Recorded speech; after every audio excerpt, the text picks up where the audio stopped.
조갑제 TV 시청자 여러분 안녕하십니까? 2024년 1월 20일입니다. 오늘 이준석 전 국민의힘 대표가 주도하는 개혁신당이 서울 여의도 국회의원 회관에서 중앙당 창당대회를 엽니다. 이준석 개혁신당 정강정책위원장은 지난달 27일 국민의힘을 탈당하고 24일 만에 창당을 하는 것이고, 당명은 개혁신당으로 이준석 위원장이 당대표로 추대될 예정입니다. 창당대회에는 새로운 미래를 창당 중인 이낙연 전 대표, 향자 한국어희망 대표 등 제3지대 인사들이 참석을 할 것이라고 합니다. 이번 총선의 가장 중요한 쟁점은 제3당이 약진하여 금투사 정치로 비견되는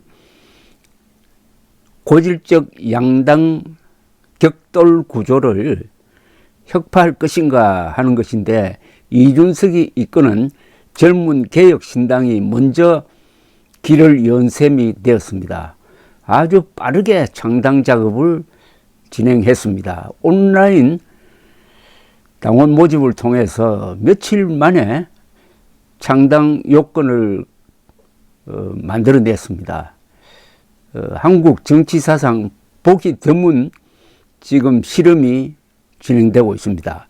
허은하 공동창당준비위원장은 어제 조선일보 기자에게 개혁신당 당명과 관련해 가지고 너무 반응이 좋다면서 이준석이라는 이름을 뗐을 때도 기억날 만한 각인되는 이름이라고 했습니다.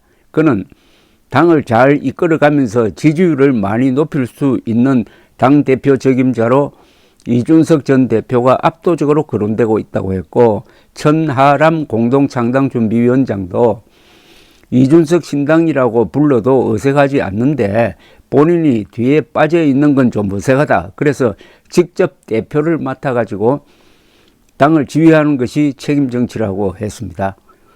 그런데 이 개혁신당은 참 잘 만든 당명이라는 생각이 듭니다. 우선 발음이 좋습니다. 그리고 뜻이 선명합니다. 그리고 젊음이 느껴집니다. 이 당명을 잘못 지으면 국민들도 괴롭고 당원도 고생합니다. 열린 우리당, 새누리당, 미래통합당은 사라졌습니다. 국민의힘도 국진당으로 불리면서 조롱거리가 되고 있습니다. 장명을 잘못했다는 겁니다. 그리고 더불어민주당은 더불어범죄당이 더 어울리는 것 아닙니까? 그런 점에서 개혁신당은 당명에서부터 상당히 먹고 들어간다, 이렇게 보여집니다. 개혁신당은 어제 오후 현재 5만 3천여 명의 당원을 확보했는데 거의 대부분이 온라인 모집이었습니다. 30대가 1만 3천여 명으로 가장 많고, 50대 1만 2천 명, 40대 1만 1천 명, 60대와 20대가 각 7천 명, 지역별로는 서울, 경기가 가장 많고 그 다음이 대구, 경북이라고 합니다. 개혁신당 관계자는 젊은이가 주축이 된 수도권과 TK를 양대 거점으로 한 전국 정당을 만들 것이라고 했습니다. 이렇게 젊은 정당도 한국 민주주의 역사상 처음으로 저는 보입니다. 흔히 세상을 바꾸는 부류가 셋이라고 하죠. 외부에서 온 사람, 젊은 사람, 바보, 일본 사람들이 하는 이야기입니다. 개혁신당은 온라인 당원 모집만으로 며칠 만에 창당 요건을 채우고 그동안 정책 발표 릴레이를 통하여 끊임없이 뉴스를 만들어냈습니다.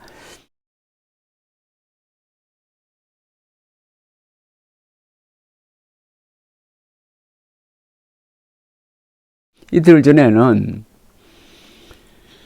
65세 이상 노인들의 지하철 무임승차를 폐지하는 대신에 65세 이상 950만 명에게 연간 12만 원을 쓸 수 있는 교통카드를 제공을 해가지고 지하철, 버스, 택시까지 이용할 수 있도록 하는 새로운 이 공약을 발표를 해가지고 지금 상당한 주목을 끌고 있습니다. 한편 미래대연합 창준이 공동대표 이문욱 의원은 TV조선 유튜브에 출연해가지고 이낙연 전 대표를 향해서 광주에 출마해서 민심을 확 바꿔주는 역할을 해주기를 부탁한다고 했습니다. 지금 이낙연 전 대표는 출마 안 하겠다는 입장을 보였는데 이건 아마 주변에서 권하면은 바꿀 수 있다고 생각하고 반드시 비례대표로 출마를 하든지 지역구로 출마를 하든지 출마를 해야 되죠. 이왕이면 호남에서 출마해가지고 계란을 맞는 한이 있더라도 호남 사람들의 자존심에 호소해가지고 이런 더불어범죄당과는 같이 갈 수가 없다 하는 그런 직접적인 정면 승부를 지금 권하고 있습니다. 한편 이준석 전 대표는 저라면은 이재명 대표 지역구인 인천 계양을에 나갈 것이라고 했습니다. 이준석 전 대표는 자신의 져서 거부할 수 없는 미래에서 이 정치의 본질을 이런 식으로 선 게 있습니다.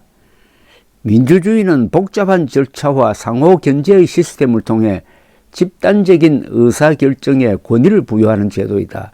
많은 비용을 들여 대통령을 뽑고 그가 나라를 이끌도록 하고 또 다시 비싼 비용을 들여 국회를 구성하여 그 활동을 견제하도록 한다. 이것이 불편한 사람들이 정치를 하게 되면 일방주의와 전체주의가 삭히게 되는 것이다. 그는 지난 연말 이 탈당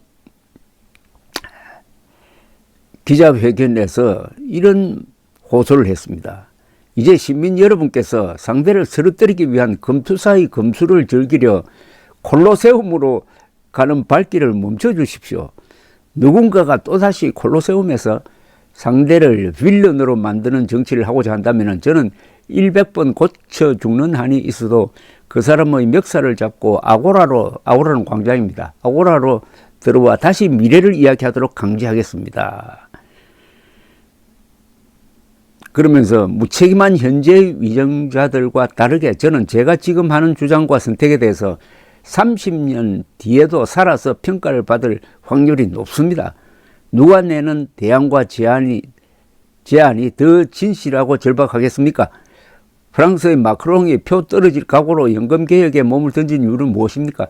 결국 마크롱은 본인의 삶 언젠가 연금 고갈의 파고를 그대로 맞닥뜨릴 것이기 때문에 책임감 있게 진실하게 나설 수밖에 없는 것입니다. 거부할 수 없는 미래란 말은 이준석 지금 만으로 39 이준석 위원장 입장에서는 그것이 자신이 살아갈 미래라는 거죠. 그러니까 더 이상 미루고 뭐하고 할 수 없다. 자신이 살아갈 미래를 지금이라도 제대로 설계하겠다.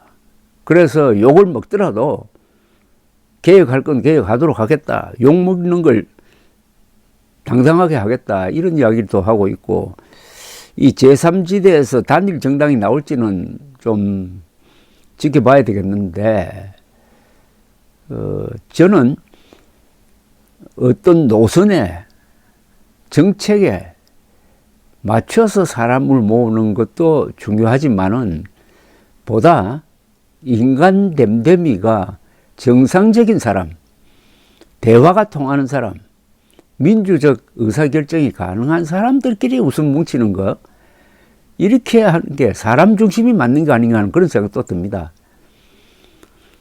이준석 전 국민의힘 대표는 국민의힘을 탈당하면서 이런 대국민 호소를 한 적도 있습니다. 몇 개의 의석을 만들어낼지 확실하지도 않은 누군가의 말에 신빙성이 없고 실행이 담보되지 않는다고 생각하신다면 더 많은 의석을 만들어 주십시오. 여러분이 평생 사게 될 주식 중에 가장 큰 수익률을 담보하는 주식은 바로 이 신당에 투자하는 지지와 성원일 것입니다.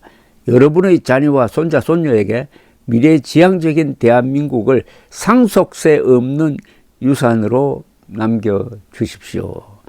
그러면서 아주 애절한 호소를 하기도 했습니다. 대한민국 시민 여러분 모두를 미래의 정치로 초대하겠습니다. 참여하실 때 십시일반의 밥 한 숟가락씩만 주십시오. 희망의 언어로 미래를 키울 때 다시는 투표용지가 킬러 문항처럼 느껴지지 않을 것입니다. 나를 위해, 내 가족을 위해, 내 나라를 위해 행복한 선택이 가능한 그날을 오늘 이 자리에서 약속하겠습니다. 오늘 창당 대회에서 이준석 대표가 될 것이 분명한데 이준석 대표의 역사적 연설을 기대합니다. 감사합니다.